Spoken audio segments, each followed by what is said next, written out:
Hello, I'm Valerie Morgan with Uncommon Ground News, and I'm here today with Mayor Jason Lary of the wonderful city of Stonecrest. Good to be here with you today, Mayor. How are you? Same to you, Mrs. Morgan. Same to you. Well, today, I just wanted to talk to you.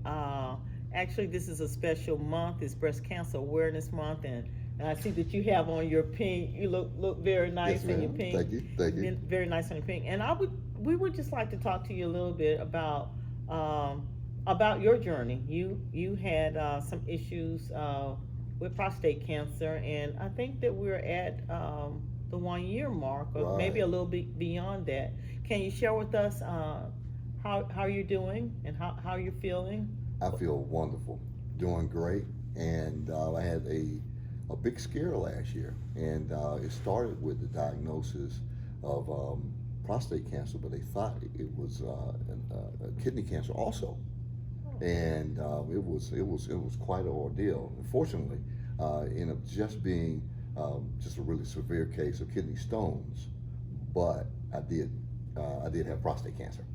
Okay, and I noticed too that you're using a cane now. Yes, yes, yes. This is down to the end of it though, because I have been on crutches for at least 3 months.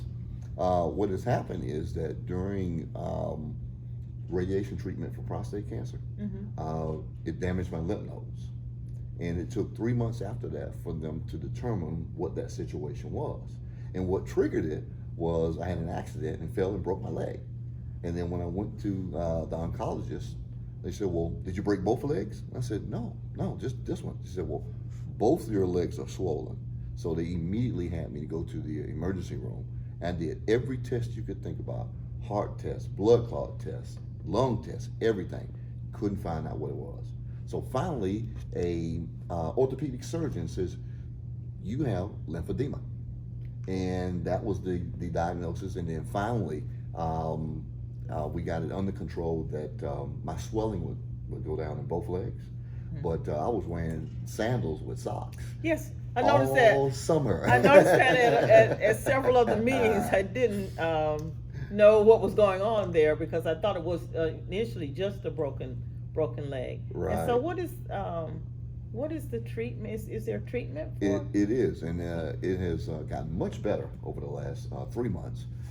They gave me a step down steroid. It starts at a certain level, and then the steroids step down. So the swelling has gone down 80% in both my legs.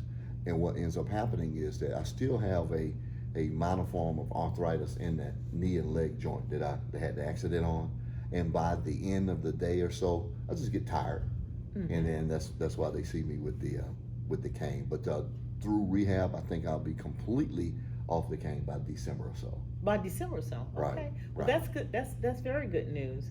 What kinds of activities have you been doing in terms of treatment and recovery, rehabilitation? Are you running? Are you running yet? I can't run, Okay. but I can walk, and I stay busy here all day long as a full-time mayor. But I'm finally able to, within the last 2 weeks, walk the neighborhood.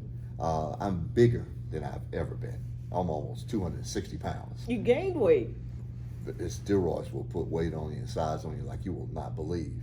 And I recently went to my 40th high school reunion, and they didn't even recognize me as being the same person because I'm 100 pounds bigger. Oh, wow. Wow. Now I'm just more than just a skinny kid from Macon, Georgia. Oh, okay. I'm a large man from Macon, Georgia. Wow. So, but I'm really encouraged as to the rehab that I've been going through. And, being a former athlete, I was still in pretty good shape to start with. But I can tell you, Mrs. Morgan, what gives me the most appreciation for this month, for Breast Cancer Month, it tells you how weak a species a man really is. Because what I went through with radiation and then rehabilitation is nothing what a woman goes through with breast cancer. Nothing. We're not even on the scale. So I have a fantastic appreciation for those women that are survivors, those that have gone through it, and I'm happy to be able to put the story out. For men, for prostate cancer, that we're not even on the same planet. with regards to how women recover from breast cancer. Well, there are also too some men who have breast cancer. Yes, as I well. found that out a couple of months ago. I wasn't one of them, but what I did find out, and I want people to know, is that it's not the cancer that kills you first. It is the treatment. Between radiation and chemotherapy, it will suck the life out of you. For me, you know, I've always considered myself a man's man. Until you get off of that metal table after they put that radiation on you, you are a little boy at that point. Yeah. Well, you seem to still continue to push forward, I do. and I'm glad to hear that you're feeling better.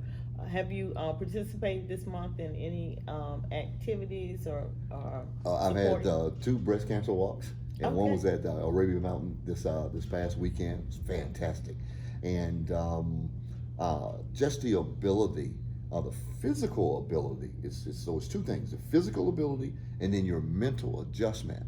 That's why women with this month, I support it wholeheartedly, because I've gone through a similar situation, and I've recognized what strength it takes for people to go on that's been afflicted by this terrible disease.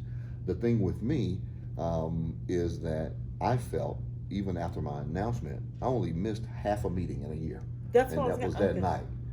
The night I made the announcement, I was just exhausted, because what people didn't know is that once you're on a radiation table and then you come off of that table, it takes 2 people to get you off the table, and then you struggle back to your car. And quite frankly, I had to keep the windows down in the winter just so that I wouldn't get sleepy coming back to City Hall. But I wasn't going to let one day go by that I didn't serve, that I didn't take care of the citizens, and I didn't keep my word with regards to what needed to happen. So, but God brought us through it, brought our family through it, brought me through it, and I am built to last, and I know it. Just like the battery. Just like the battery. That's right. Well, it's been so good to speak with you today and to get caught up. You look great. Thank you. Thank you. I'm sure that women and men as well, I'm sure that they appreciate the fact that you're an advocate for health, and we appreciate that too as well. Thank you And very much. Thank you very so much for being here. Is there anything that you wanted to say? Well, one is that what takes you through this is 2 things. One, my wife and kids just stood by me, just unbelievable. And without Debbie, I just wouldn't have made it through this path. And 2 is that I only have really a small regret. I should have taken some time off, because that really wore me down. But I just kept at it. I just powered through it. And the only thing that I can't do, even now in campaign season, I can't go door to door. But I do get an opportunity to have to meet the mayors, to ask the mayors, the forums, and I communicate, impersonal in that way. But I wish I could, do those things. But I'm at a physical limitation now. But I'll get back to that. That's good. That's great. Well, again, we appreciate your being here, and we look forward to working with you. Thank you so much. Thank you for having me. I appreciate it.